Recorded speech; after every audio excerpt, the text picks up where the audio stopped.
सलाम उस्मान साहब, thank you once again for joining for this discussion. मुझे याद है जब हमारी फर्स्ट पॉडकास्ट थी तो हमने 90% चीज़ों पे एग्री किया था, क्योंकि फर्स्ट पॉडकास्ट जो थी वो मिडिल ईस्ट की जो सीरिया की सिचुएशन थी उसके ऊपर थी। फिर जो सेकंड पॉडकास्ट थी वो चाइना के मॉडल पे थी और चाइनीज पॉलिटिक्स पे थी, तो उस पर हमने 90% डिसएग्री किया था। अब ये राउंड 3 है, I don't know how things will go. नहीं यासिर, वेलकम और thank you for having me. अगर देखें तो पहले हमने एग्री किया, दूसरी दफ़ा हमने डिसएग्री किया, तो उम्मीद यही है कि इस दफ़ा हम फिर शायद 50-50 हो जाए, कि बराबरी पे आ जाए शायद। तो आई लुक बिल्कुल फॉरवर्ड टू बिल्कुल। जो डिस्कसिंग। Likewise likewise. और पिछले दिनों ऑब्वियसली ये डिस्कशन में चाह रहा था कि जब टॉपिक हॉट था उसी वक्त हो जाता, लेकिन मसरूफियात की वजह से, आपकी मसरूफियात फिर मेरी मसरूफियात की वजह से ना हो सका।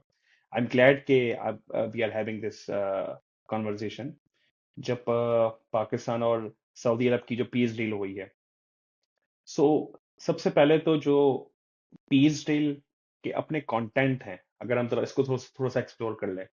पीस डील को जरा कि अपने कंटेंट वो ये कहते हैं कि जी it's just formalization of both countries, क्योंकि दोनों की जो म्यूचुअल अंडरस्टैंडिंग थी और जो कोलैबोरेशन थी वो तो पहले से एग्जिस्ट कर रही थी, बस हमने इसको जी फॉर्मलाइज जी। किया है। ये दोनों पार्टीज, यानी कि दोनों जो गवर्नमेंट्स हैं वो कह रही हैं। और उसके कंटेंट भी बहरहाल यही बताते हैं कि it's more of a formalise की जी ट्रेनिंग और स्ट्रेटेजिक अलायंस और इंटेलिजेंस शेयरिंग होगी। ये तो प्रोवाइडेड है। इसके अलावा जो सबसे इंटरेस्टिंग पॉइंट है जिसके ऊपर सबने गुफ्तगू की है, वो एक डिफेंस पीस अरेंजमेंट है कि किसी भी मुल्क के ऊपर हमला, दूसरे मुल्क के ऊपर हमला जो है वो कंसिडर किया जाएगा। जी जी। सो इस कंटेंट, इस पीस डील के ये जो गलत लफ्ज यूज कर रहा हूँ, ये जो डिफेंस डील है, इसके कंटेंट के ऊपर आपका क्या एनालिसिस है? जी यासिर, वेरी इंपॉर्टेंट क्वेश्चन जो इन्होंने बात की है। Let's take it on face value के पिछले 3-4 दहाइयों से पाकिस्तान और सऊदी अरेबिया के जो ताल्लुकात रहे हैं डिफरेंट फील्ड्स में, जिसमें मिलिट्री भी है और पीपल टू पीपल भी है, रिलीजियस जारी बात है, मक्का मदीना वहाँ हमारी सेक्रेड प्लेसेस भी हैं। तो ये चीज़ जो है, ये फॉर्मलाइजेशन हुई है एक unwritten sort of an understanding की। और उस चीज़ को अ, अभी जो मिडल ईस्ट में एक नई किस्म की अफरा तफरी इसराइल ने मचाई हुई है, और एक फिर बीच में इंडिया ने भी पाकिस्तान पे जो पिछले कुछ महीनों पहले जो एक झड़प के बाद एक नई रियलिटी आई है, तो उसके तनाजुर में हमें ये देखने की जरूरत है कि इन दोनों मुल्कों को इस चीज की जरूरत क्यों पेश आई, और पाकिस्तान को इसमें से क्या हासिल होता है, सऊदीया को क्या हासिल होता है। सऊदीया के पास पैसे की तो कमी है नहीं, लेकिन उनकी जो डिफेंस कैपेबिलिटीज हैं वो कितनी अच्छी हैं, इस पे मुझे कहने की ज़रूरत ही नहीं, क्योंकि उनकी अपकाइक एक बेस थी, सॉरी ऑयल इंस्टॉलेशन थी, उस पे 2-3 साल पहले अटैक हुआ, और उनको मतलब दिन में तारे नज़र आ गए, और उनका एक ही दिन में पता नहीं कितने बिलियन डॉलर्स का उन्हें नुकसान हुआ। और एक वो जो सिक्योरिटी का एक एलिमेंट जो आपका शैटर होता है जब आपके ऊपर इस तरह का अटैक होता है। वैसे तो कोट एंड कोट हूथीज ने यमन के उन्होंने किसी तरह क्लेम किया, लेकिन सऊदिया ने इस चीज का जिम्मेदार ईरान को ठहराया, और उसके बाद उन्होंने सऊदीज की तरफ देखा कि शायद इस पे बहुत सख्त रिएक्शन आएगा यूएस की तरफ से, लेकिन यूएस की तरफ से बहुत ही ठंडा किस्म का रिएक्शन आया। तो वहां से सऊदिया की कैलकुलेशंस थोड़ी सी चेंज हुई, और उन्हें रियलाइज हुआ कि सिर्फ हम अमेरिका पे डिपेंड नहीं कर सकते अपनी सिक्योरिटी नीड्स के लिए, हमें एक बैकअप और एक रिलायबल किस्म का और एक सस्ता बैकअप चाहिए। तो उसके लिए उन्होंने अपने रीजन में देखा तो कौन से मुल्क हैं जिसमें जो उनके लिए कर सकते हैं। 3 मुल्क हैं जो सिर्फ ये कर सकते हैं, पाकिस्तान, तुर्की और इजिप्ट। तो एक एक को हम जल्दी से एलिमिनेट कर देते हैं कि पाकिस्तान को ये कैसे मिला। टर्की इसलिए नहीं, क्योंकि टर्की और सऊदीया की एक बाज़ाब्ता तौर पे या अनरिटन सॉर्ट ऑफ राइवलरी है कि दोनों सुन्नी मुस्लिम्स की लीडरशिप को क्लेम करने की कोशिश करते हैं, और फिर जो खिलाफत उस्मानिया के हिस्से बखरे होने के बाद जो एक वो इमोशनल किस्म का वो एक नैरेटिव रहता है बाकी। तो इस वजह से तुर्की तो आप निकाल दें, बाकी बचे पाकिस्तान और मिस्र। और पाकिस्तान और मिस्र में हम किसी आगे दिन पॉडकास्ट कर सकते हैं कि बहुत ज़्यादा सिमिलैरिटीज़ हैं। मिलिट्री गवर्नमेंट्स हैं, स्ट्रॉन्ग मिलिट्री के बिजनेसेस हैं, मिलिट्री का होल्ड है, मीडिया कंप्लायंट है, इंस्टीट्यूशंस कंप्लायंट हैं, और एक गैरिजन किस्म की स्टेट है। और जंगें लड़ी हैं, जंगें हारी भी हैं, रीजन्स अपने लूज भी किए हैं। तो बहुत ज्यादा पैरेलल्स हैं। जो पाकिस्तान के पास एज है वो मिस्र के पास नहीं है। We are a nuclear power. और हमने एक और न्यूक्लियर पावर को, इंडिया को, जो अभी रिसेंटली उनके जहाज गिरा के एक उनकी इस रीजन में सुबकी की है, उसके बाद जो पाकिस्तान का पोर्टफोलियो बढ़ा है, उस चीज को सऊदीया ने बहुत सीरियसली लेते हुए उन्होंने अपनी एक डिफेंस आर्किटेक्चर को, एक उसके अंदर एक सेकंड लेयर ऑफ डिफेंस डाल दी है कि सऊदीया के अमेरिका के अलावा पाकिस्तान भी उन्हें सिक्योरिटी प्रोवाइड कर सकेगा। अब पाकिस्तान को इससे क्या गेन होता है वो हम सबके सामने। We are basket case when it comes to our economy. हमें पैसों की भी जरूरत रहती है, इन्वेस्टमेंट की जरूरत है। हमारा जो गल्फ में डायस्पोरा काम करता है, वो रेमिटेंसेस भेजता है, उनकी भी एक हमें जरूरत रहती है। तो इस वजह से ये एक विन विन पाकिस्तान के लिए और सऊदीया के लिए बन गया। लेकिन इसमें मजीद जो जहते हैं या इसकी जो शिकें हैं, जिसे इंग्लिश में फाइनर प्रिंट कहते हैं, वो क्या है, वो इन दोनों स्टेट्स ने अभी तक खुल के बताया नहीं। क्योंकि इस पे बहुत ज्यादा जब ये आया था बहस हुई थी कि शायद सऊदीया पाकिस्तान के न्यूक्लियर अम्ब्रेला में आ गया है। कुछ सऊदी ऑफिशियल्स ने इस चीज को ना डिनाई किया ना एक्सेप्ट किया, लेकिन बाद में जाके थोड़ा सा डिनाई भी किया क्योंकि बहुत एक सेंसिटिव टॉपिक बनता है ये। लेकिन साउथ एशिया में जो एक गर्मा गर्मी चल रही है, इंडिया अभी भी चाहता है कि विद इन अक्टूबर नवंबर कुछ ना कुछ करे, बिहार का इलेक्शन भी जीतना है।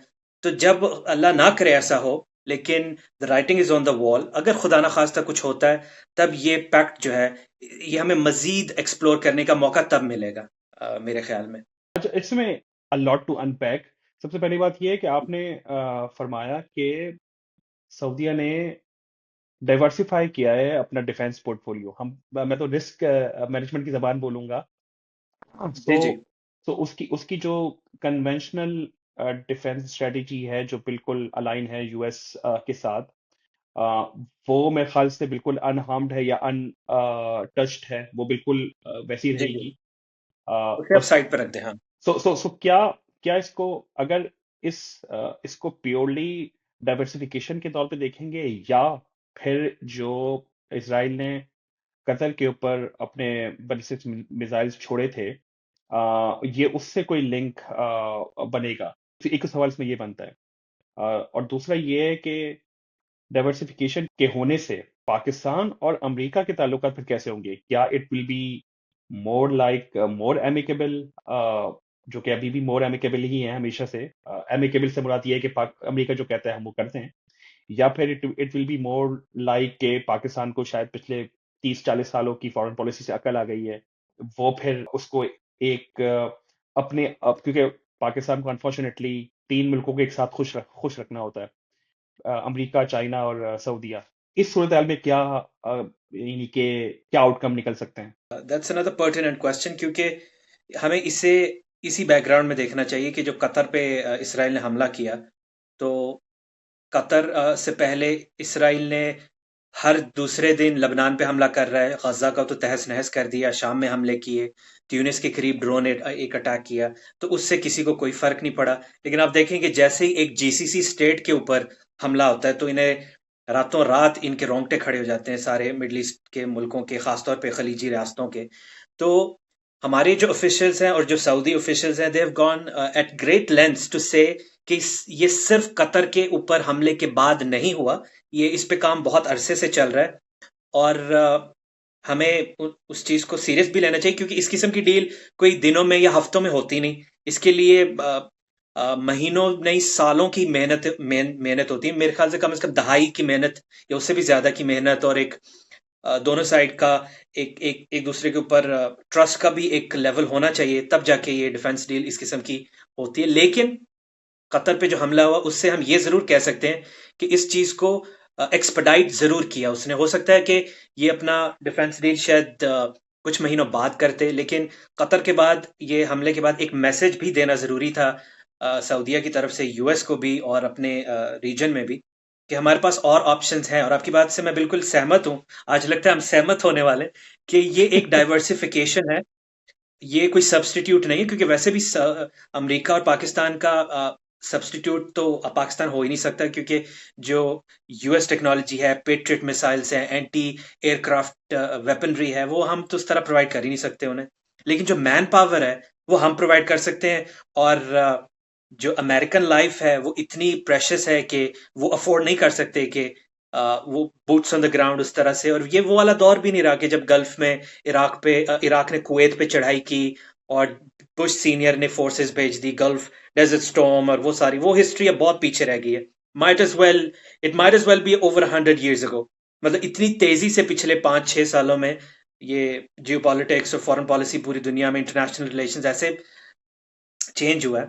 तो उसमें ये एक लेयर डाली है सऊदी अरेबिया ने डाइवर्सिफिकेशन की। और जो बाकी रीजनल कंट्रीज हैं उन्होंने अपनी अपनी ज़रूरियात के मुताबिक ये डाइवर्सिफिकेशन कुछ ऑलरेडी की हुई है। कतर ने टर्किश फोर्सेस को भी रखा हुआ है अपने कैपिटल में, अमेरिकन फोर्सेस भी हैं। और यूएई की पॉलिसी थोड़ी इनसे बिल्कुल ही मुख्तलिफ है। उन्होंने तो डायरेक्ट इसराइल के साथ ताल्लुकात बनाए हैं, तो उन्हें तो खतरा होगा ही नहीं इसराइल से। तो ये उस सेंस में देखना चाहिए कि ये एक किस्म का, क्योंकि देखिए इसमें एक जो मजे की बात है ना वो ये है कि पाकिस्तान के साथ चाइना ऑटोमेटिकली कवर हो ही जाता है एक लिहाज से, क्योंकि पाकिस्तान के पास कोई इतनी उस किस्म की टेक्नोलॉजी तो है नहीं कि जो उसने खुद बनानी। पाकिस्तान ने भी तो चाइना से ही लेके उस किस्म उस चीज को उस तरह से, क्योंकि जो JF-17 का पाकिस्तान का प्रोग्राम है वो जॉइंट वेंचर है पाकिस्तान और चाइना का। तो कहीं ना कहीं चाइना तो उसमें ऑलरेडी इन्वॉल्व है।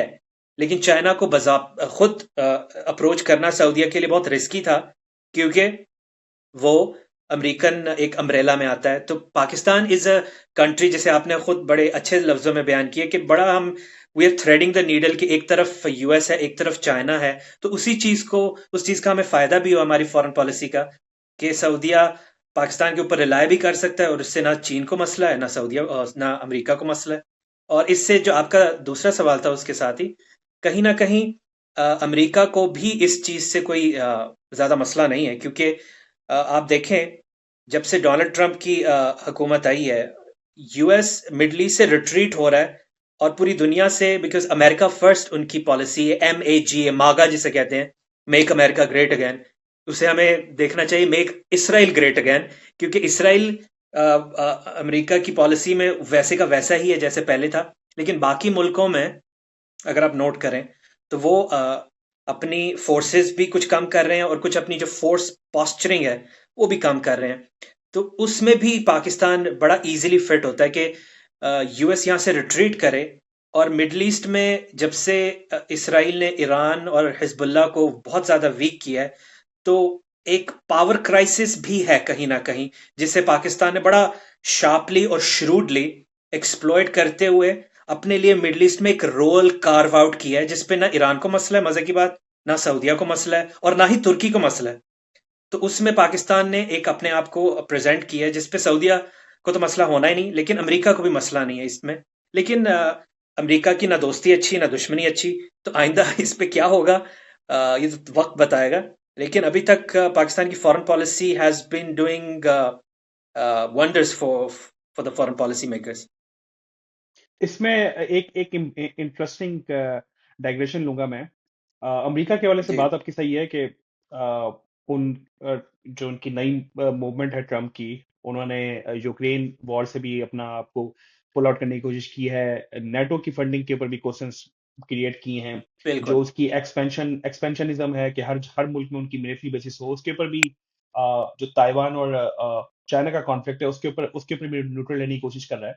बट द प्रॉब्लम इज कि जो अमेरिकी न्यू कॉन्स हैं, जो जो इस एक्सपेंशनिज्म के और जो अनएंडिंग वॉर्स के हामी हैं और अपनी ग्लोबल हेजेमनी के हामी हैं, उन वो हमेशा कहीं ना कहीं उनका पलड़ा भारी रहता है।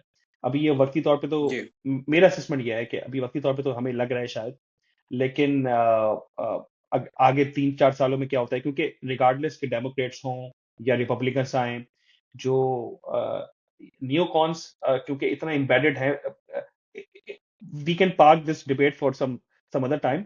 बट मेरे कहने का मकसद ये है कि पाकिस्तान के हवाले से मेरी डाइग्रेशन ये होगी, ये जो न्यू अरेंजमेंट है ये भी टेस्ट नहीं हुआ है। जी अभी ये सारे समझें कि हाइपोथेटिकल सिनेरियोज हैं, हम जी एक एक एक तरह स्पेकुलेशंस कर रहे हैं। एक जो एक जो वरी है वो ये है, वो कि मिडिल ईस्ट में पाकिस्तान कितना और कैसे इंगेज होता है मिडिल ईस्ट की पॉलिटिक्स में। अ, यानी कि फॉर एग्जांपल अगर जो इसराइल और पैलेस्टाइन की पीस डील है, उसके नतीजे में कोई सब्सिक्वेंट मेजर्स लेने हैं, तो क्या पाकिस्तान इस डिफेंस डील की वजह से अब्राहमिक एकॉर्ड्स का पार्ट बनेगा?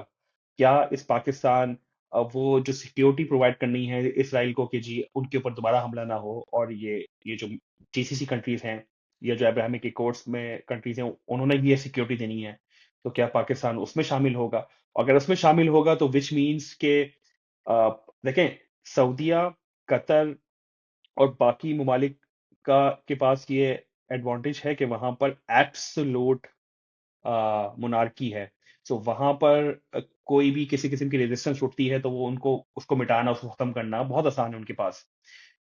अनफॉर्चुनेटली पाकिस्तान इतना कॉम्प्लेक्स और इतना डाइवर्स किस्म का हर हर लिहाज से, मतलब रंगारंग किस्म के यहाँ पे नजरियात और रंगारंग किस्म की एथनिसिटीज पाई जाती हैं। सो अगर पाकिस्तान वहां पे पुल इन किया जाता है, अब्राहमिक एकॉर्ड्स हो गए या फिर कोई सिक्योरिटी मेजर्स हो गए, और हमसे फिर जो वहां की रेजिस्टेंस मूवमेंट है वो खफा होती हैं, वो नाराज होती हैं, वो गुस्सा होती हैं, तो हम्म। क्या हम अफगानिस्तान 2.0 देखेंगे कि जो अभी तक हम भुगत रहे हैं? सो अभी ऑन पेपर तो हमें बड़ा अच्छा लग रहा है कि अच्छा ठीक है भाई, वो मीम्स भी बड़ी जो है निकली थी कि पाकिस्तान का लोन अब सऊदीया का लोन भी कंसिडर किया जाएगा। लेकिन अगर इसकी प्रैक्टिकल इम्प्लीकेशंस देखें तो पाकिस्तान के लिए जो पोटेंशियल रिस्क है वो बहुत बड़ा है। बात आपकी बिल्कुल वैलिड है। इसमें इस किस्म की डील के बाद रिस्क्स तो होते हैं, लेकिन इस डील के पीछे जो एक होमवर्क रहा है और एक जो एक अ, पाकिस्तान और सऊदी अरेबिया की पार्टनरशिप रही है over the course of let's say 40 to 50 years, उसमें आपको और मुझे ज़्यादा बात करने की ज़रूरत है भी नहीं, क्योंकि जब भी पाकिस्तान पे कोई मसला मसाइल आए हैं तो सऊदीया हैज़ बीन वन पार्टनर जो कि हमेशा पाकिस्तान के साथ खड़ा रहा है। जब पाकिस्तान ने न्यूक्लियर पावर बनना था तो उसमें सऊदी मॉनर्की का हिस्सा रहा। पाकिस्तान को बेल आउट कितनी दफ़ा उन्होंने किया है, और पाकिस्तानी कितने ज़्यादा सऊदीया में काम करते हैं। मैं तो खुद क्योंकि सऊदीया में रहा हूँ, मेरी लाइफ गुजरी, so I know it first hand कि वहाँ से जो रेमिटेंसेस पाकिस्तानी भेजते हैं हमारी इकोनॉमी में कितना उसका एक अहम रोल है। हैविंग सेड दैट, इस किस्म की डील के बाद मसले मसाइल और वो अपनी फॉरेन पॉलिसी को उस तरह बैलेंस करना बहुत मुश्किल है, और यही एक विजनरी फॉरेन पॉलिसी लिखने वाले का काम है। अब देखें, पाकिस्तान चीन और यूएस के साथ एक बैलेंस करके चलता है, और यही बैलेंस पाकिस्तान सऊदीया और ईरान के साथ भी करता है, और सऊदीया तुर्की के साथ भी करता है। अभी हाल ही में हमारे जो आर्मी चीफ हैं फील्ड मार्शल साहब, वो पहले मिस्र गए हैं, फिर उर्दन भी गए हैं। तो पाकिस्तान का जो, जब से इंडिया के साथ वो ऑपरेशन सिंदूर को पाकिस्तान ने जो एक उसका जवाब दिया है, उसके बाद से पाकिस्तान की प्रोफाइल बढ़ी है। और मैं उसे ऐसा समझूंगा कि पाकिस्तान की मिडल ईस्ट में हमेशा से एक अप्रोच रही है, एक ये उसी ही का एक कंटिन्यूएशन है। बीच में पाकिस्तान के पिछले 10 15 20 सालों में ऐसे बुरे हालात और इम्बैलेंसेस और मुश्किलात आई कि पाकिस्तान की फॉरेन पॉलिसी बहुत ही श्रिंक होकर रह गई। We retreated into our shell. Economic मसले भी थे, फिर टेररिज्म के मसले थे, और भी बहुत मसले थे। उसके बाद से अब पाकिस्तान को उस एंड पे थोड़ी सी एक रिप्रीव मिली है, तो उसके बाद आप देखें कि पाकिस्तान अपनी जो असल फॉरेन पॉलिसी जो एग्जर्ट कर सकता है वो करने की पोजीशन में आ रहा है। हैविंग सेड दैट, रिस्क्स बिल्कुल हैं, क्योंकि पिछले दिनों एक रिपोर्ट आई थी कि गजा में पीस कीपिंग फोर्स में 3 मुल्कों के नाम निकले हैं, जिसमें इंडोनेशिया, अजरबैजान और पाकिस्तान। तो अजरबैजान का तो इट्स वेरी स्ट्रेट फॉरवर्ड, उनके तो डायरेक्ट रिलेशंस हैं इसराइल के साथ। और अजरबैजान ने जो नगोर्नो कराबाख का हिस्सा अपना वापस लिया अर्मीनिया से और लड़के, तो उसमें तुर्की का भी सपोर्ट था, इसराइल का भी सपोर्ट था, पाकिस्तान का डिप्लोमेटिक सपोर्ट भी था।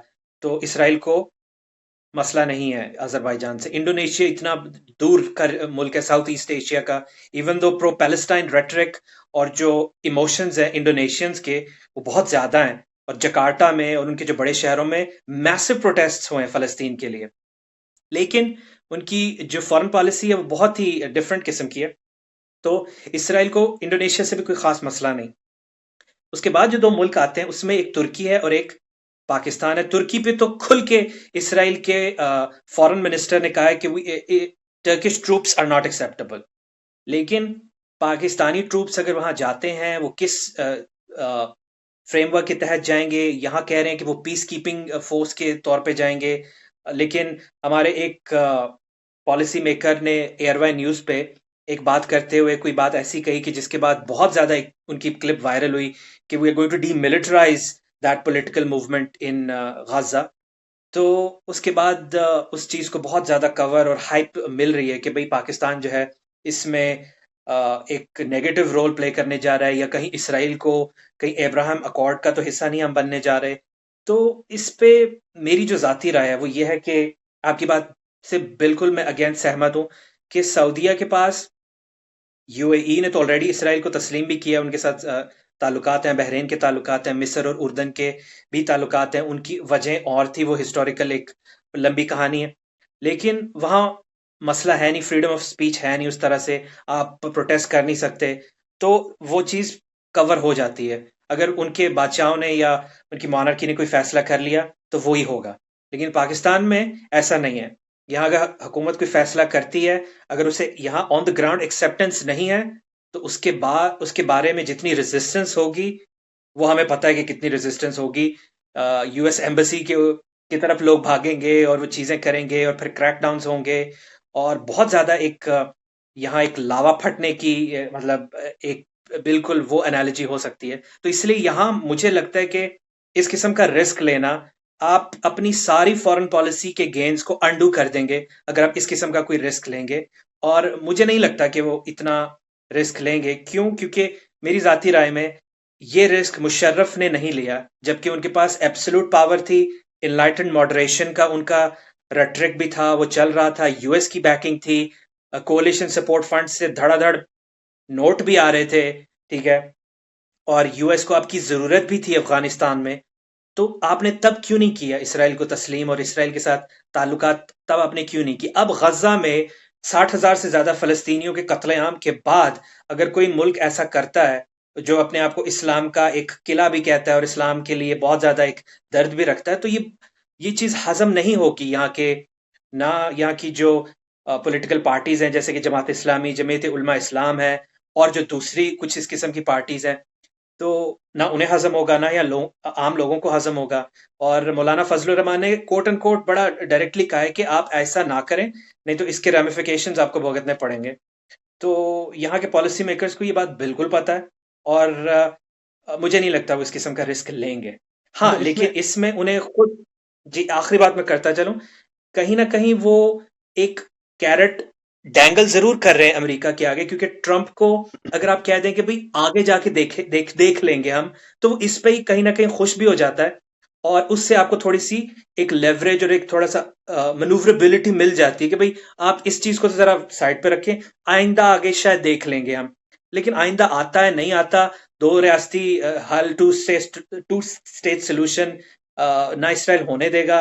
और वेस्ट बैंक पे भी वो एनेक्सेशन करना चाह रहे हैं। तो इसलिए कहीं ना कहीं पाकिस्तान थोड़ा सा डैंगल जरूर कर देता है मेरे ख्याल से यूएस के सामने, ताकि थोड़ी सी पाकिस्तान को एक ब्रीदिंग स्पेस मिले। लेकिन इस किस्म की एक स्ट्रेटेजिक रिस्क लेना बहुत पाकिस्तान के लिए मसला पड़ सकते हैं, तो मुझे नहीं लगता वो लेंगे इस मामले में।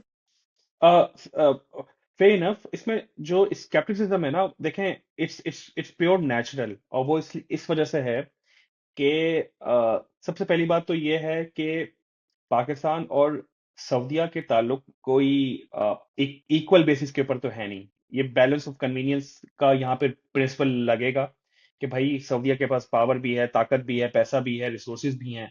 पाकिस्तान इकोनॉमिकली वीक भी है। पाकिस्तान के पास और दूसरे बहुत कुछ है खोने को, सऊदी के पास नहीं है बहुत कुछ खोने को, अगर लार्जर पर्सपेक्टिव में देखें। तो इस वजह से जो बैलेंस ऑफ कन्वीनियंस है वो सऊदीया के पास रहेगा। इस यानी कि इस डील के अंदर भी, नंबर वन। ऑल्दो के सारी बात एक तरफ के, अगर कोई ये कहता है कि जी पाकिस्तान और सऊदी का रिलेशन तो पहले भी ऐसे था, तो प्रॉब्लम इज कि अब ये जो फॉर्मलाइजेशन हुई है इस डील की के नतीजे में, उसकी वजह से जो लीगल और इंटरनेशनल लेवल के ऊपर फॉरेन पॉलिसी के ऊपर जो इफेक्ट्स हैं और जो उसके आफ्टर इफेक्ट्स हैं, वो ऐसे हैं कि जिसकी वजह से ऐसा अब नहीं हो सकता कि पाकिस्तान जो है वो ये तो कहे कि अच्छा ठीक है, जो हमारे इंटरेस्ट में है हम उस बेस के ऊपर कोई अपनी पॉलिसी बनाएंगे, और अगर हमारे इंटरेस्ट में नहीं है उसके ऊपर पाकिस्तान सऊदीया को नो कह सके या मना कर सके। सबसे जो पहला स्केप्टिसिज्म है वो तो ये है। जो दूसरा वो ये है कि अनफॉर्चुनेटली उस्मान साहब, पाकिस्तान के जो पॉलिसी मेकर्स हैं वो पाकिस्तान की आवाम का सोचते कब है। यानी कि हमें तो बने हुए 70-80 साल हो गए हैं। मुझे नहीं लगता कि पाकिस्तान की कोई भी पॉलिसी इस वजह से बनाई जाती हो कि अच्छा जी हम अवाम की कोई जहन में कोई बात हो कि अच्छा अवाम इससे खुश होगी हम्म। या अवाम इससे नाराज होगी। ऐसा तो नहीं है ना। तो इसका मतलब ये है कि जो जो अवाम के सेंटिमेंट्स हैं वो इररेलेवेंट हैं इस पूरे लार्जर पर्सपेक्टिव में। जब मुशर्रफ साहब ने अ, अमेरिका की जंग में कूदने का फैसला किया, तो उस वक़्त अवाम की कोई उन्होंने फ़िक्र नहीं की। उस वक़्त पैसा भी आया, डॉलर्स भी आए। कुछ पाकिस्तान के रीजन खुश भी हुए, जिसमें कराची भी था। बहुत खुश हुआ कि उस ज़माने में भाई सब कुछ सड़कें बन रही हैं, पुल बन रहे हैं, लेकिन कुछ रीजन्स पाकिस्तान के जो है वो वाक़ई खंडराते दौर में पहुँचा दिए। इसके अलावा जो हमारा ईरान के साथ एक लव हेट रिलेशनशिप है, उसके नतीजे में पाकिस्तान ने ईरान की प्रॉक्सीज़ को चैलेंज करने के लिए अपनी प्रॉक्सीज़ खड़ी की यहाँ पर पाकिस्तान के अंदर। और उसमें जो सेक्टेरियन वायलेंस हुआ वो हमारे सामने है। सो पाकिस्तान की जो पॉलिसी मेकर्स हैं वो तो पाकिस्तान की आवाम का नहीं सोच रहे।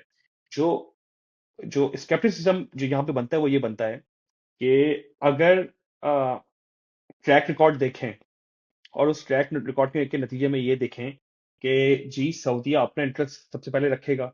ऑब्वियसली बात है, ऐसा एज एज अ नेशन उनका राइट है भाई। लेकिन पाकिस्तान अपना इंटरेस्ट पहले रखेगा, या फिर जो पाकिस्तान की रिजीम है, जो पाकिस्तान की गवर्निंग बॉडी है, वो अपनी लेजिटिमेसी की वजह से अपना इंटरेस्ट पहले रखेंगे। और ये तो एक लॉन्ग एंडिंग डिबेट है ना कि कोई भी पाकिस्तान में कोई भी रिजीम होती है, वो अपने इंटरेस्ट को हमेशा से मुकद्दम जानती है कि जी यानी कि जो उनकी जो लेजिटिमेसी है इंटरनेशनल लेवल के ऊपर वो बरकरार रहे। अब भले उससे पाकिस्तान को नुकसान होता है या फायदा होता है, या आवाम को फायदा होता है या नुकसान होता है। तो इसके इसके नतीजे में जो जो सबसे बड़ा फेयर है वो ये है कि पाकिस्तान विल मतलब जो अल्लाह ना करे ऐसा हो, लेकिन Pakistan if circumstances required will be pulled into middle east conflicts. अब भले वो यमनियों के अगेंस्ट कोई मिलिट्री ऑपरेशंस हों जो सऊदीया करता है, अ, अब भले वो पीस कीपिंग मिशंस हों, या फिर अब्राहमिक एकॉर्ड्स का पार्ट बनना हो, जिसमें ऑब्वियसली बात है इजराइल को एज अ स्टेट रिकग्नाइज करना है। सो उसके उसके नतीजे में जो ऑलरेडी पाकिस्तान में माजी की गलतियों की वजह से जो एक माइंडसेट पाया जाता है कि जी उठो और बस लड़ना शुरू कर दो, अभी तक हम वो भुगत रहे हैं। अभी तक जो पड़ोस के बॉर्डर्स मतलब जो पड़ोस के मुल्क हैं उनसे यहाँ पे लोग आते हैं, भले वो ईरान हो भले अफगानिस्तान हो, वहां से लोग आते हैं। और खैर हमारे अपने लोग भी इसमें सफिशिएंट हैं इस एनआरकी को फैलाने में। इसमें हम खुद कफील हैं, कोई बाहर की जरूरत नहीं है, लेकिन ये मसला रहता है। सो अगर ये होता है तो इसका मतलब ये है कि पाकिस्तान तो फिर एक प्लेइंग ग्राउंड बन जाएगा, जैसे 2001 के बाद हम्म। पाकिस्तान एक प्लेइंग ग्राउंड बना था। दुनिया भर की सारी इंटेलिजेंस एजेंसी यहाँ पे मौजूद थी, वो अपने अपने इंटरेस्ट लेके मौजूद थी। दुनिया भर की तमाम जो मिलिटेंट ग्रुप्स है वो यहाँ मौजूद थे। तो ये सबसे बड़ा फेयर है। सो अभी वक्ती तौर पे, और देखिए मुशर्रफ के टाइम पे भी ये हुआ था कि वक्ती तौर पे तो पाकिस्तान को लगा था अच्छा जी हमने अपने आप को सर्वाइव कर लिया, बचा लिया अपने आप को। लेकिन उसका देखें ना लॉन्ग टर्म इफेक्ट हम अब तक महसूस कर रहे हैं। सो इस डिफेंस डील कि जो क्योंकि as a risk professional unfortunately मैं भाई हमेशा worst begin with the worst mind की बेसिस के ऊपर सोचता हूँ। सो इस एनालिसिस के ऊपर आप कैसे देखते हैं? Is it fair to be that sceptic? देखिए, जो आपने कुछ बातें रखी हैं उसमें एक जो मैंने चीज ऑब्जर्व की है कि there is a sort of a scepticism, लेकिन उसके साथ साथ एक फियर भी है, the fear of the unknown. और कहीं हम सेक्टेरियनिज्म मजीद जैसे हमने पहले भोगता उसके अंदर कहीं हम सक्ट इन ना हो जाए, पुल इन ना हो जाए। लेकिन इस चीज को मैं 3 तरह से टैकल करने की कोशिश करूंगा। एक, पहले हम जरा हिस्ट्री से, रीसेंट हिस्ट्री, ज्यादा दूर जाने की जरूरत नहीं है। रीसेंट हिस्ट्री से अगर हम देखें तो इससे हमें ये बात पता लगती है कि बेशक पाकिस्तान और सऊदीया के ताल्लुकात हमेशा से अच्छे रहे हैं और सऊदीया का पलड़ा जारी बात है भारी रहा है कि वो जो कहते हैं हम तकरीबन मान ही लेते हैं। लेकिन 2015 में उस टाइम सऊदीया के जो अभी मोहम्मद बिन सलमान क्राउन प्रिंस हैं, उस टाइम नए नए वो आए थे मंजर आम पे, और यंग थे और बहुत ज्यादा अनप्रूवन थे। पूरी दुनिया में कोई उन्हें सही से जानता भी नहीं था। तो उन्होंने दो तीन इस किस्म की गलतियां की जो अभी तक सऊदीया कहीं ना कहीं वो भुगत रहा है। एक उन्होंने जो सऊदी सहाफी के साथ किया, मैं डिटेल में नहीं जाता ताकि ना आपके लिए मसला हो ना मेरे लिए। दूसरा, उन्होंने यमन पे 2015 में चढ़ाई कर दी और हूथीस, यमनी हूथीस के खिलाफ। और तीसरा, जो उन्होंने अपने कुछ लीडर्स को कार्टन रिट्स होटल में बंद करके उनके साथ जो जो किया, और कतर के साथ जो किया, that's a whole another thing. लेकिन अगर आपको याद हो, 2015 में उस टाइम मेरे ख्याल से नवाज शरीफ पाकिस्तान के प्राइम मिनिस्टर थे, और सऊदी अरेबिया ने पाकिस्तान के ऊपर बहुत दबाव डाला कि फोर्सेस पाकिस्तान यमन भेजे। लेकिन पाकिस्तान ने रिफ्यूज किया उस चीज को, इवन दो कि सऊदीया हमारा एक बहुत स्ट्रेटेजिक एलाय है। लेकिन हमने उस चीज को रिफ्यूज भी किया और उस चीज पे कायम रहे। अपनी लेजिटमेट उन्होंने शो की कि हम नहीं कर सकते, हेजिटेंस शो की कि भाई हम उस टाइम, क्योंकि ईरान का भी इन्हें खौफ था और ईरान उस टाइम अपने फुल माइट में था, और पाकिस्तान ने कहा कि हम एक सेक्टेरियन किस्म की जंग में नहीं कूदना चाहते, और पाकिस्तान ने एक स्टैंस लिया, और जो कि उस टाइम एक ठीक स्टांस था, क्योंकि अभी भी वो जंग वैसी की वैसी पड़ी हुई है, क्योंकि उसमें हौसीस के पास भी कुछ इलाके हैं, कुछ इलाके जो यमन की रिकग्नाइज हुकूमत है कुछ उनके पास भी हैं। फिर यूएई ने भी बीच में अपना तड़का लगा के एक और ग्रोह को सपोर्ट करके, जिसका नाम एसटीसी, सदर्न ट्रांजिशनल काउंसिल, तो उसमें, तो वो एक जंग वैसी की वैसी, उसमें अगर हम भी फंसते तो एक मसला क्रिएट होता। तो उससे हमें एक हिस्टोरिकल प्रेसिडेंस मिलती है कि हम हमेशा अपने आप को नथी नहीं करेंगे सऊदीया के साथ। जो हमारी स्ट्रेटेजिक इंटरेस्ट के खिलाफ कुछ कोई चीज जाएगी, हम कहेंगे कि भाई दिस इज समथिंग। जैसे अगर सऊदीया पाकिस्तान को यमन में इन्वॉल्व करना चाहेगा तो पाकिस्तान को थोड़ा सा उसमें हेजिटेंस शो करनी पड़ेगी, और वो इस चीज को जरूर कोट करेंगे। उसी तरह सऊदीया भी इंडिया के खिलाफ डायरेक्ट कभी इस्तेमाल खुद को नहीं करेगा, क्योंकि उनके इंडिया के साथ ट्रेड रिलेशंस हमसे ज्यादा स्ट्रांग हैं। इंडिया की इन्वेस्टमेंट्स भी हैं, सऊदीया की इन्वेस्टमेंट्स भी हैं। तो वो पाकिस्तान को ज्यादा से ज्यादा कैश दे देंगे। तो वो कुछ उनकी भी रेड लाइंस हैं, कुछ हमारी भी रेड लाइंस हैं। तो आगे जाके भी हमें इसी चीज से थोड़ा सा सीखते हुए आ, हर चीज मनोअन तस्लीम नहीं करनी चाहिए, और नहीं करेंगे मुझे जहां तक लगता है। कहीं ना कहीं इन्हें अपने इंटरनल फॉल्ट लाइंस का भी पता है। और दूसरा, इस चीज को मैं इससे भी लिंक करूंगा कि हमने ऑफ द रिकॉर्ड कुछ बातें कर रहे थे, उसमें आपने एक बात की थी कि हम हार्ड स्टेट बनते जा रहे हैं ये वो। तो उस पर भी अगर आप देखें तो जिस तरह से हम वो चीजें कर रहे हैं, उससे एक बात जरूर समझ में आती है कि इन्होंने रियलाइज कर लिया है कि कुछ चीजें जो हमने पास्ट में की हैं और वो हम अब तक भुगत रहे हैं, उसे रोल बैक करना ही होगा। क्योंकि उसे आप, वो जैसे इंग्लिश में कहते हैं ना, kick the can further down the road, वो नहीं कर सकते। आपने बहुत कैन को फर्दर डाउन आपने किक कर लिया, अब कैन को आपने पकड़ना है, या तो उसे डस्टबिन में फेंकें या उसे डिकम्पोज करें किसी तरह, कुछ ना कुछ तो आपने करना है। तो ये रियलाइजेशन अभी की जो मिलिट्री स्टैब्लिशमेंट और उसके साथ जो एक हाइब्रिड नेक्सस है, उन दोनों को ये हो गया है कि हमने कुछ गलतियां ऐसी की हैं जिसे हम भुगत रहे हैं, तो ये मजीद गलतियां नहीं करना चाह रहे। लेकिन हैविंग सेड दैट, आपके कुछ जो फियर्स हैं वो भी लेजिटमेट हैं, और उसमें हमें आगे जाके जरा ध्यान से ये चीज करनी होगी, ताकि हम किसी उस मसले में ना पड़ जाएं। आखिरी बात इस पे मैं एक जरूर कहता चलूं कि सऊदीया के बारे में आपने वो जो कहा, उसमें एक चीज मैं ये भी ऐड कर दूं कि सऊदीया ने अभी तक इसराइल के साथ एब्राहम अकॉर्ड्स नहीं किए। गजा पे जेनोसाइड से पहले बड़े अच्छे मौके थे सऊदीया के पास। मोहम्मद बिन सलमान का विजन 2030, उन्हें इन्वेस्टमेंट्स भी चाहिए थी, उन्हें एक लेजिटिमेसी भी चाहिए थी इस चीज को लेके। लेकिन तब उन्होंने इसराइल को तस्लीम क्यों नहीं किया? मेरा ये क्वेश्चन है आपके भी लिए और आपकी ऑडियंस के भी लिए। क्यों? क्योंकि सऊदिया ने अपने एक छोटे एलाई को कहा कि भाई आप जाके पहले इसराइल को तस्लीम करो और उनके साथ अब्राहम अकॉर्ड्स करो, बहरेन। और बहरेन ने कर लिया।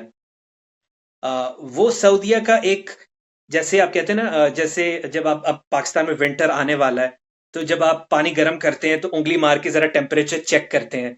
तो सऊदिया ने बहरेन को आगे करके जरा टेम्परेचर चेक किया। As a Bahrain pawn. को कोई उस पे एज अ पॉन या एज अ, यानी एक मॉडल के तौर के कि भाई देखें उनके साथ क्या होता है, तो उनके साथ कोई उस तरह से मुजाहमत वहां हुई नहीं।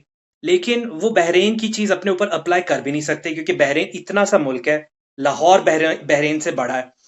अ, तो सऊदिया एक बहुत बड़ा मुल्क है, पॉपुलेशन के लिहाज से भी उसका एक अपना स्टैचर है।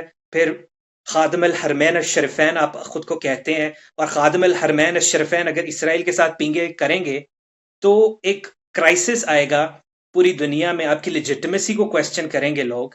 तो मुझे जहां तक लगता है सऊदिया भी ये करने से पहले बहुत सोचेगा, और अभी तक सोच रहा है, और अभी तक उसने ऐसा किया नहीं। क्योंकि उनके पास भी पहले मौके थे, जैसे मैंने मुशर्रफ को कोट किया उसी तरह मैं सऊदिया को भी कह सकता हूँ कि भाई इस जेनोसाइड से पहले वो करने के अच्छे मौके थे, उन्होंने क्यों नहीं किया, नहीं किया। लेकिन अभी उन्हें करने की जरूरत भी नहीं है, क्योंकि इसराइल से उनके बैकडोर डिप्लोमेसी में ताल्लुकात हैं, पूरी दुनिया जानती है। ठीक है, वो कतर के भी हैं, वो इनके भी हैं, वो ओमान के भी हैं। ठीक है, बहरेन और यूएई के तो खुल के है ना, इन बाकी कंट्रीज के बिहाइंड द क्लोज डोर्स ये रिलेशन रहते हैं। तो मैं जहां तक एसेस कर रहा हूं, सऊदिया नहीं चाहता कि इस चीज को खोल के एक बैकलैश अपने ऊपर लेके आए। हाँ, आगे जाके मे बी 5-10 सालों में क्या हो, किसको क्या पता। लेकिन अभी क्योंकि फलस्तीन फलस्तीन को लेके एक सेंटिमेंट पूरी दुनिया में एक रॉ है हर किसी के दिल में। और आप तो वेस्ट में रहते हैं, आप जानते हैं कि वहां कितने बड़े मुजाहरे हुए, मुसलमान मुल्कों से ज्यादा बड़े मुजाहरे नेदरलैंड्स में, यूके में, और नॉर्वे में, इवन के जर्मनी जैसे मुल्क में जो कि इंतहाई प्रो इसराइल मुल्क है, वहां भी लोगों ने पुलिस की ब्रुटैलिटीज अपने नाक तुड़वाए हैं फलस्तीन के लिए, गोरों ने। तो मतलब वो एक सेंटिमेंट रॉ है। और अभी ना सऊदिया चाहेगा कि इस तरह का एक पंगा ले और अपने लिए वो एक लेजिटिमेसी क्राइसिस बनाए, और ना पाकिस्तान चाहेगा। लेकिन फर्ज करें अगर सऊदिया कर भी लेता है और पाकिस्तान को कहता है कि भाई चलो अब आप करो, आपकी बारी, पाकिस्तान विल से के देखिए हम करना चाहते हैं, हम आपकी बात मानते हैं, लेकिन देखिए हमारे जो कुछ एलिमेंट्स हैं वो हमारे कंट्रोल से बाहर हैं। आपकी बात से मैं सहमत भी हूं कि हमारी आवाम का लोग सोचते नहीं है पॉलिसी मेकर्स पॉलिसी बनाने से पहले। लेकिन कुछ ना कुछ डर तो रहता है ना, कि खरदमाग लोग भी तो है ना हमारे मुल्क में। टेररिज्म और इस किस्म के वो एलिमेंट्स हैं कि इस किस्म की चीज यहाँ हजम नहीं होगी। सऊदीया में शायद हजम हो जाए, क्योंकि एमबीएस उनकी यूथ में बहुत पॉपुलर है। शकीरा आ रही है वहां, और मुख्तलिफ सिंगर्स आ रही हैं, जद्दा में कॉन्सर्ट्स हो रहे हैं। तो MBS is really popular with the youth in Saudi Arabia. लेकिन यहाँ इस मामले में अभी भी इन्हें भी पता है कि ये एक लाइन है जिसे क्रॉस करने के बाद कुछ भी हो सकता है। तो I don't think they going to take that risk. अब आई होप कि माई इस स्केप्टिसिज्म जो है वो does not come to live its day. मगर जो जो मेरा इस पे एंडिंग नोट है वो यही होगा कि हम अनफॉर्चुनेटली फॉरेन पॉलिसी में पुरानी गलतियां नहीं करते, नई यूनिक गलतियां करते हैं हर दफा। और अब नई हम गलतियों का टाइम। हम इन्वेंट करते हैं कि इस दफा हमने कौन सी नई गलती करनी है। और दूसरा मेरा मेरा जो पॉइंट था वो ये था कि वेस्ट में जहां पर लोगों की राय की वैल्यू है, जहां पर लोगों की राय को अहमियत दी जाती है, उसके बावजूद भी इनकी गवर्नमेंट्स जो हैं वो इसराइल के मामले में टस से मस नहीं हो रही। तो हम बिल्कुल। तो जो हमारा मुल्क जहां पर हमारी आवाम की राय की वैल्यू नहीं है, हमें कमी कमी समझा जाता है, कमतर समझा जाता है। तो वहां पर कोई ऐसी पॉलिसी बनाना कि जो कि इस किस्म के खदशात को रियलाइज करे, it's highly plausible. You know इस आखिरी आखिरी जो मेरा सवाल है, it has been a wonderful discussion. सो थोड़े से हाई नोट के ऊपर या थोड़े से पॉजिटिव नोट के ऊपर एंड करने की कोशिश करते हैं। क्या इस डिफेंस डील से पाकिस्तान को जो इंडिया की एक्सपेशनिज्म का एक खतरा है उसमें फायदा होगा। एटलीस्ट एक डेटरेंस क्रिएट होगी कि जो कोई भी, यानी कि इंडिया में जो अपनी इंटरनल पॉलिटिक्स है उन कोई भी उसको एज अ टूल यूज ना कर सके। चलो भी हमें वोट चाहिए तो चलो पाकिस्तान से जरा थोड़ा सा एक एडवेंचर करते हैं और थोड़ी सी जंग का माहौल बनाते हैं। सो क्या उससे डेटरेंस मिलेगी? और अगर ये डेटरेंस मिलेगी तो उसके साथ मतलब इट्स अ डबल समझे कि एज स्वॉर्ड के अ, अगर इसकी वजह से पाकिस्तान को एक डेटर्नेंस मिलेगी इंडिया के हवाले से, तो वहीं पर एट द सेम टाइम ये डेटर्नेंस हम पे ईरान के अगेंस्ट भी यूज कर सकते हैं। और और यानी कि हम देखें, पाकिस्तान अफगानिस्तान गया और जाके वहां पर उन्होंने स्ट्राइक्स किए। तो अगर कल को पाकिस्तान को पास ये कोई एक ऐसा अरेंजमेंट मिलता है कि जी पाकिस्तान ईरान को अक्यूज करे, जो कि एक रियलिटी है कि उनकी प्रॉक्सीज यहाँ पर हैं, लेकिन उसके नतीजे में अगर पाकिस्तान ईरान में कोई ऐसा एडवेंचर करता है, सो इस मतलब I want to end in a positive note कि हमें इंडिया के एक्सपेंशनिज्म से के जो की इंडिया का जो एक्सपेंशनिज्म है उससे हमें हमें कोई एक डिटरेंस मिले। मगर एट द सेम टाइम जो बाकी पड़ोसी हैं उसके वजह से पाकिस्तान का एटीट्यूड क्या आपको लगता है कि होगा? जी देखिए, फॉरेन पॉलिसी में इस तरह की चीजें आपने देखनी होती है। कैलकुलेट एक स्केच बना के कि भाई इस चीज का इम्पैक्ट पूरे रीजन में आपके नेबर्स पे इस चीज को किस तरह परसीव करेंगे। और मैंने इस चीज को, जब ये डिफेंस पैक्ट हुआ तो इंडिया के चैनल्स को और उनके पॉलिसी मेकर्स को, कुछ लोगों को ऑब्जर्व किया, तो वहां बहुत ज्यादा इस चीज को लेके उनकी मीडिया में कंसर्न्स थी। और उन्हें इस चीज को लेके एक शौक भी था कि भाई हमारे सऊदिया के साथ ज्यादा अच्छे ताल्लुकात हैं, तो सऊदिया ने ये अचानक हमारे साथ कर क्या दिया। उन्हें सऊदिया पे भी थोड़ा इस मामले को लेके गुस्सा गुस्सा था। और क्या ये डिटरेंस उस चीज को रियली इन्फोर्स करेगा? मुझे नहीं लगता कि ये उस तरह से इन्फोर्स करेगा, क्योंकि जो इंडिया में इस टाइम एक टॉक्सिसिटी मोदी साहब ने फैलाई हुई है, और वो पाकिस्तान को इस्तेमाल करते हैं as a card to win elections. तो वो चीज मुझे लगता है कि वैसी की वैसी ही है। ये जरूर है कि पाकिस्तान ने अपने साथ एक इतने इंपॉर्टेंट मुल्क को साथ जोड़ के अब इंडिया सोचेगा, क्योंकि पाकिस्तान ने जो ऑपरेशन सिंदूर का जवाब दे के अपना एक असर रसूख एक कार्व आउट किया है इस रीजन में, तो उसमें चाइना का रोल भी बहुत ज्यादा था। और अब सऊदिया भी उसके साथ अटैच हो जाएगा। तो इंडिया को सोचना तो बिल्कुल पड़ेगा, और वो सोचेंगे। लेकिन उन्होंने अपनी इंटरनल कैलकुलेशन के हिसाब से उन्होंने पाकिस्तान को इस चीज में आइडेंटिफाई किया कि भाई पाकिस्तान को हिट करके हमें अगले 5 साल का अगर मैंडेट मिल जाता है, तो ये इतना कोई घाटे का सौदा है नहीं। लेकिन जो पाकिस्तान ने खुद अपने बलबूते पे जो एक डिटरेंस कायम की है, वो पाकिस्तान में एक अंदर खुद भी एक कॉन्फिडेंस आ गया है। और पाकिस्तान ने चीन को भी दिखा दिया है, पाकिस्तान ने तुर्की को भी दिखा दिया है, और तुर्की और चाइना मजीद पाकिस्तान के साथ उस चीज में इन्वॉल्व हुए हैं।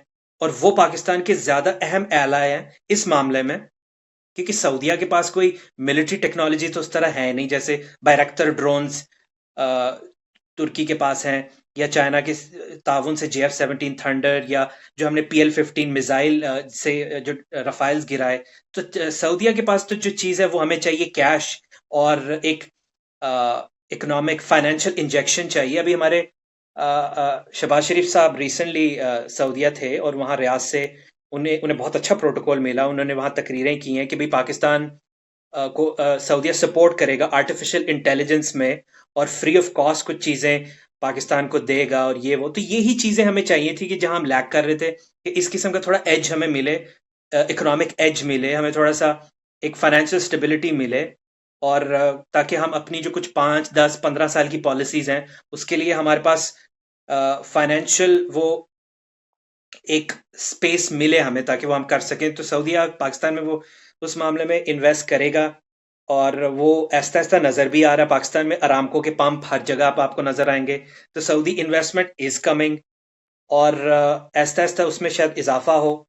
तो उस मामले में अगर आप देखें तो ये एक पाकिस्तान के लिए फेवर में ही जाता है।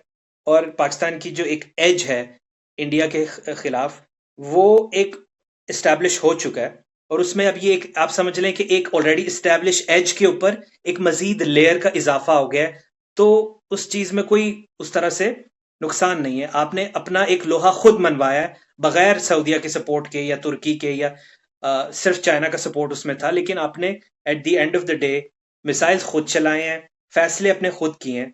और उस चीज को अब पूरी दुनिया रिकग्नाइज भी कर रही है। हैविंग सेड दैट, ईरान की तरफ अगर हम आए तो ईरान इस टाइम, जो मैं थोड़ा सा ऑब्जर्व कर रहा हूँ ईरानियन पॉलिसी मेकर्स को, वहाँ एक अजीब किस्म की बहस चल रही है इस टाइम। क्योंकि इसराइल ने जो एक डिकैपिटेशन स्ट्राइक की कोशिश की, उनकी काफ़ी सीनियर क़यादत मार दी, और उनके न्यूक्लियर इंस्टॉलेशंस पे बाद में फिर यूएस ने भी हमले किए। और वहाँ कुछ लोगों ने इसराइल के लिए जासूसी भी की, और उस चीज़ को, तो ईरान ने उस चीज़ को बहुत सीरियस लेते हुए एक सोल सर्चिंग चल रही है ईरान में कि हमने पिछले 30 सालों में ये हूथीज को सपोर्ट किया, बशार अल असद को सपोर्ट किया, हिजबुल्लाह, और लेकिन हमने अपनी ना एयरफोर्स बनाई, ना एंटी एयरक्राफ्ट वेपनरी उस तरह से बनाई। और जब फेस टू फेस आए हम इसराइल के सामने, तो हम बिल्कुल एक किस्म के निहत्थे हो गए कि इसराइल हमारी एयर स्पेस को पेनिट्रेट करते हुए काफी डीपली अंदर तक आ गया। तो वहां अभी इस टाइम दो धड़े बने हुए हैं। एक चाह रहा है कि भाई वेस्ट के साथ चीजें थोड़ी बेहतर की जाएं, सैंक्शंस अपने ऊपर से हटाएं, ताकि हम कुछ अपनी कौम के लिए कुछ करें, अपनी एयरफोर्स को बेहतर करें, anti aircraft anti air defences कुछ लगाएं, कुछ एक अपना जो हमने क्लाउड इतना लूज किया उसे रीगेन करें। लेकिन वहां जो हार्डलाइनर्स हैं, वो जो के तो हैं, उनका है कि भाई हम अभी भी लड़ सकते हैं। हमने देखे इसराइल में तेल अवीव तक मिसाइल मारे, वो बिल्कुल आपने मारे हैं, वो ठीक है। लेकिन आपने जो अपना एक डैमेज करवाया और एक प्राइस पे की है, वो चीज तो रिक्यूपरेट नहीं होगी। तो इस वजह से ईरान कहीं ना कहीं एक कैलकुलेशंस में थोड़ा रिट्रीट पे चला गया, जिसकी वजह से रीजन में एक स्पेस मिली है पाकिस्तान को भी, टर्की को भी, सऊदीया को भी। और उसे पाकिस्तान भी एक्सप्लॉइट कर रहा है, तुर्की भी एक्सप्लॉइट कर रहा है, सऊदीया भी एक्सप्लॉइट कर रहा है। और पाकिस्तान अभी तक अपने cards, Pakistan is playing it really well. और ईरान के मामले में चीज़ें काफ़ी अभी फ़िलहाल ठंडी है, लेकिन अभी पाकिस्तान का अफ़गानिस्तान के साथ जो एक मसला है, उस पे एक पूरा प्रोग्राम किया जा सकता है। लेकिन वो एक मसला है जो पाकिस्तान के लिए सीरियस है, और उसमें सऊदीया की उस तरह से इन्वॉल्वमेंट है भी नहीं। अभी आप देखें तो जो मीडिएटर्स बीच में हैं, वो तुर्की और कतर है, और तुर्की के साथ तो पाकिस्तान के अच्छे ताल्लुकात हैं। तो पाकिस्तान को वहाँ फ़िलहाल एक रोबस्ट किस्म की पॉलिसी चाहिए, ताकि ब्लोबैक हमें ना आए टीटीपी की तरफ से जो हम कर रहे हैं उस पे। और अफगानिस्तान के साथ, क्योंकि अफगानिस्तान ने इंडिया के साथ ताल्लुकात बना लिए हैं, वो एक पाकिस्तान के लिए और हम सब के लिए एक लम्हा फिक्रिया होना चाहिए कि वहां, और हम जैसे रेफ्यूजीज को यहाँ से निकाल रहे हैं, तो आप एक, जैसे कहते हैं ना, you have to win hearts and minds. तो हम हार्ट्स एंड माइंड्स विन नहीं कर रहे, we are doing the exact opposite of that. तो वहां कहीं ना कहीं थोड़ी सी पॉलिसी बदलने की या रीशेपिंग की जरूरत है। लेकिन overall I think we place strategically well. अब देखते हैं आइंदा क्या होता है। लेकिन आखिरी बात मैं करता चलो, हमारे यहाँ कुछ सहाफ़ी सर्कल्स में पिछले 2 रात पहले एक बात फैली थी कि इंडिया कुछ करने जा रहा है दैट नाइट। और अभी नवंबर शुरू हो गया है, तो ये नवंबर ज़रा ख़तरनाक है। तो ये जो हमारा सऊदीया के साथ पैक्ट है, इसका इम्तिहान मुझे लग रहा है कि it's not very far. I hope के ये जो I hope not. Mini I hope कि ये जो मिनी एडवेंचर्स हैं, कोई भी किसी भी पड़ोस की तरफ से आए, वो ना हो। अब I am over the years I have become so anti war कि कभी कभी मुझे गांधी जी की फिलॉसफी अच्छी अच्छी लगने लगती है। इसका मतलब ये नहीं है कि हम अपनी कोई डेटर्नेंस ना रखें, बट सिर्फ जो वॉर्स हुई हैं पाकिस्तान में, I mean we all are the product of wars. हमने पूरी जिंदगी जब पैदा हुए और जब बड़े हुए तो हर वक्त अपने आप को वॉर में ही देखा। कभी जो है वो रशिया आ रहा है, कभी जो है वो अमेरिका पहुंचा हुआ है, कभी कहीं और से मसला है। सो आई आई होप के ये जो डिफेंस पैक्ट हैं, ये डिफेंस पैक्ट ही रहे, ये ऑफेंस ना बने कहीं भी किसी भी मौके पे ऊपर। और ऑडियंस के लिए सिर्फ ये अर्ज है कि हमने इस पूरे डिस्कशन में जो एनालिसिस किया है वो एक रियलिस्ट बेस के ऊपर एनालिसिस किया है। हमने नॉर्मेटिव एनालिसिस नहीं किया कि चीजों को कैसा होना चाहिए। उसकी दो वजह है। जी पहली वजह तो ये है कि जी हम कम टाइम में कर नहीं सकते। और दूसरी जो सबसे अहम वजह ये है कि वो अवाम, पाकिस्तान की अवाम की सुनता कौन है, हमारे पॉलिसी मेकर्स सुनते कहाँ हैं। तो आई होप कि आपके अगर हमारी ऑडियंस के अगर कोई कमेंट होंगे और इसके ऊपर यानी कि फर्दर कोई डिस्कशन अगर आप चाहें, so please let us know in the comments. Usman साहब, thank you once again for joining. My pleasure.